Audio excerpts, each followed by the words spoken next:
My name is Maya, and for 4 years I believed I was building a life with the man I loved. Mark was my fiancé, my best friend, and the person I thought would stand beside me when everything else changed. My sister, Chloe, had always been different from me. She was the golden child, the one who could cry, make a scene, and somehow convince our parents that she was the victim. I was the responsible daughter who worked hard, paid my own bills, and rarely asked anyone for anything. So when Mark betrayed me with Chloe, I wasn't just losing a fiancé. I was watching the two people closest to me destroy something I had spent years building. But there was one thing they didn't know about the wedding they were planning to steal from me. The venue wasn't simply something I had booked. I owned the company that owned the entire property. For years, Chloe had gotten everything she wanted by making our parents feel guilty. If I earned something, she wanted something better. If I bought something, she suddenly needed the same thing. When I graduated from college, she complained that my parents hadn't thrown her a party like mine. When I bought my first property, she said I had become arrogant.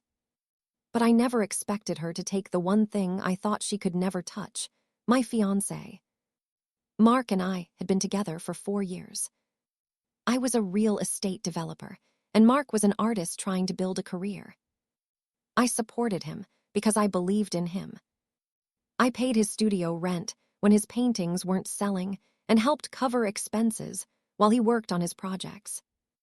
I never imagined that the money I was using to support his dreams would eventually help him build a new life with my sister. Our wedding was supposed to be everything I had dreamed about since I was a little girl. I had spent almost a year planning a winter wedding at the Obsidian Estate, one of the most exclusive venues in the city. The property sat on 20 acres behind enormous iron gates, surrounded by snow-covered trees and a private lake. There was a 3-year waiting list, and getting a date required more than money. I had paid nearly $50,000 in deposits for the venue, catering, flowers, photography, and other arrangements. The theme was going to be a winter wonderland, with candles lining the entrance and white roses covering the ceremony arch. Then, 3 months before the wedding, I found something that made my entire world stop. Mark had left his phone on the kitchen counter while he showered. A message appeared from Chloe. It said, "I can't wait until it's finally ours." I opened the conversation, and within seconds, I knew exactly what was happening. There were months of messages between them. They had been meeting behind my back. They had been talking about getting married after my wedding was canceled. They had even discussed using the money I had already spent to create their own dream wedding. The final message from Mark said, "Once Maya is out of the picture, everything is already paid for." I felt physically sick. When Mark came downstairs, I was sitting at the kitchen table with his phone in front of me. He stopped walking. I asked him one question. "How long?" He didn't answer. Then Chloe walked through the front door, because apparently they had already planned to meet that morning. She saw me holding the phone and didn't even look surprised. Instead of apologizing, Chloe smiled. She said, "Mark loves me now." I looked at Mark, waiting for him to deny it. He didn't. Then Chloe said something I will never forget. "Since the wedding is already paid for, we've decided not to let it go to waste." I stared at her. She continued, "We're keeping the date, we're keeping the venue, we're keeping the life you built." I couldn't believe what I was hearing. Mark actually nodded. He told me it was unfortunate, but the wedding had already been organized, and it made sense for them to use everything.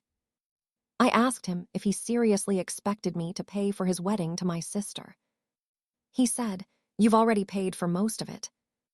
That was when I realized he had never loved me the way I thought he did. I called my parents expecting them to finally take my side. Instead, they told me I was being selfish. My mother said, "Maya, you're successful, you'll find someone else." My father added, "Chloe finally found the one. Don't ruin her happiness because you're hurt." I asked them if they were seriously supporting the woman who had slept with my fiancé. My mother said, "What's done is done." Then she told me something even worse. She said, "Let Chloe have the wedding. You can plan another one someday." I hung up without another word. That night, I sat alone in the house, Mark, and I had shared and looked at the wedding plans spread across the dining table. Every invitation sample, every flower arrangement, every contract represented something I had once been excited about. But I wasn't going to beg them for my life back. There was something my family didn't know. 6 months earlier, I had made a major business investment. My real estate company had acquired a property management firm that specialized in luxury estates. One of the properties included in that acquisition was the Obsidian Estate. I hadn't told my parents because they had a habit of treating every successful thing I did as family property. I hadn't told Mark because I wanted at least one part of my life that wasn't connected to him. The estate was now owned by one of my holding companies. The wedding contract had originally been signed before the acquisition, but there was a clause regarding unauthorized transfer of the event and misuse of the property. Mark and Chloe had assumed they could simply replace my name with Chloe's and continue the wedding. They couldn't. I could have canceled everything immediately. I could have called Chloe and told her the wedding was over. Instead, I decided to wait. I let them believe they had won. Chloe sent out new invitations with her name and Mark's name printed across the front. She ordered a $15,000 wedding dress. My mother proudly showed relatives photographs of the venue and told everyone how generous I had been. Mark contacted vendors using the original contracts and tried to make changes without my authorization. Every email was documented. Every unauthorized request was saved. Every message became another piece of evidence. I didn't threaten them. I didn't warn them. I simply waited. And while they were planning their perfect wedding, my attorneys were preparing a very different kind of paperwork. The morning of the wedding finally arrived. The estate was decorated exactly the way I had originally planned it. White flowers lined the entrance. Candles glowed along the staircase. Guests arrived wearing expensive suits and designer dresses. Chloe was in the bridal suite, surrounded by bridesmaids, staring at herself in the mirror. Mark stood at the altar wearing a black tuxedo. My parents sat proudly in the front row. They believed their daughter had somehow managed to turn my disaster into her perfect day. What they didn't know was that the estate manager had already received instructions. At exactly 11 minutes before the ceremony, security locked the main entrance. The music stopped. The staff stepped away from the ceremony area. And then the estate manager walked into the bridal suite. He told Chloe that the event was unauthorized. She laughed because she thought it was a joke. Then he handed her a legal notice. Her smile disappeared. She demanded to know who had authorized the cancellation. The manager looked at her and said, "The owner." Chloe shouted, "I'm the bride." The manager calmly replied, "That doesn't give you the right to use private property without authorization." Then I walked through the door. I wasn't wearing a bridesmaid dress. I wasn't crying. I wasn't alone. 2 security officers stood behind me, and my attorney carried a folder containing the documents that proved exactly who owned the estate. Chloe stared at me as if she had seen a ghost. Mark came running from the ceremony area. He stopped when he saw me. For several seconds, nobody spoke. Then Mark said, "Maya, what are you doing here?" I looked around the room. "I came to collect my property." Chloe started screaming that I had no right to ruin her wedding. I told her, "You didn't just steal my fiancé. You tried to steal the wedding I paid for and use my property without permission." She shouted that our parents had told her everything was fine. I replied, "Then you should ask them why they never checked who owns this place." My father appeared behind her. His face changed when he saw the legal documents. He finally understood. The wedding was over. Guests were escorted outside. Some were angry. Others were embarrassed. A few had already started taking videos when they realized something dramatic was happening. Chloe stood in the middle of the bridal suite in her $15,000 dress, crying and demanding that someone stop me. Nobody did.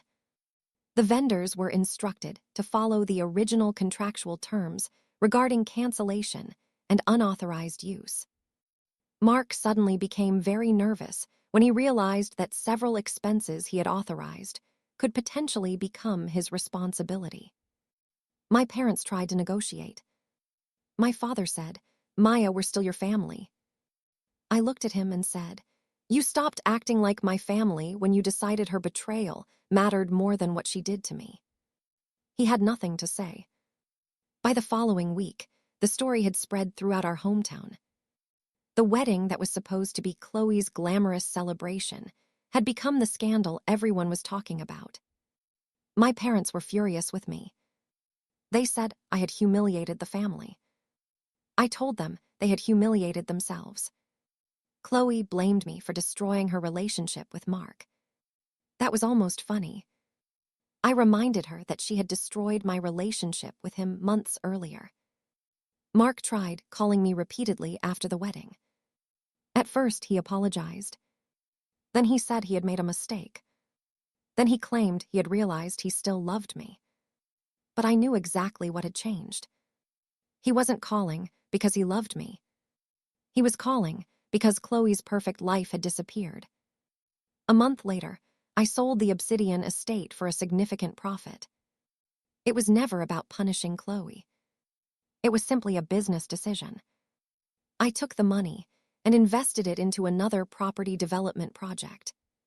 My life moved forward. Chloe's didn't. She and Mark eventually broke up, and my parents were left dealing with the consequences of defending their relationship. I never got married that winter. Instead, I spent the season traveling, working, and learning how peaceful life could feel when I stopped trying to keep people happy. One evening, Mark appeared outside my office. He said he wanted another chance. I handed him a letter from my attorney. A cease and desist notice. He looked at it and asked, "That's really how you're going to treat me?" I smiled and said, "No, Mark, this is how my attorney is going to treat you." I walked back into my office and closed the door. For years, I had believed losing Mark meant losing my future. I was wrong. I hadn't lost my future. I had lost someone who didn't deserve to be part of it. My sister thought she could take my fiancé, my wedding, and everything I had built around that relationship. She thought being the golden child meant she could always take what belonged to me. But she forgot one important thing. I wasn't the little sister she could manipulate anymore. I was the owner of the property she was standing on. And when she tried to take my dream wedding, she discovered that the woman she had betrayed was also the woman holding the keys. Sometimes karma doesn't arrive with shouting or revenge. Sometimes it arrives quietly, in the form of a contract nobody bothered to read. My sister wanted my dream wedding. My ex-fiancé wanted the life I had built. My parents wanted to keep their favorite daughter's happiness at any cost. They thought I would walk away quietly because I was heartbroken. Instead, I let them walk straight into the consequences of their own choices. And when the doors finally closed on that wedding, I didn't feel angry. I felt free. Because they didn't steal my future. They only removed themselves from it. And that was the best wedding gift I could have ever received. If you enjoyed this story, like, subscribe and join Karma Chronicles for more emotional family betrayals, shocking twists, revenge stories, and moments when karma finally catches up. And tell me in the comments, if your sister stole your fiancé and tried to use your wedding, would you expose her on the wedding day or walk away?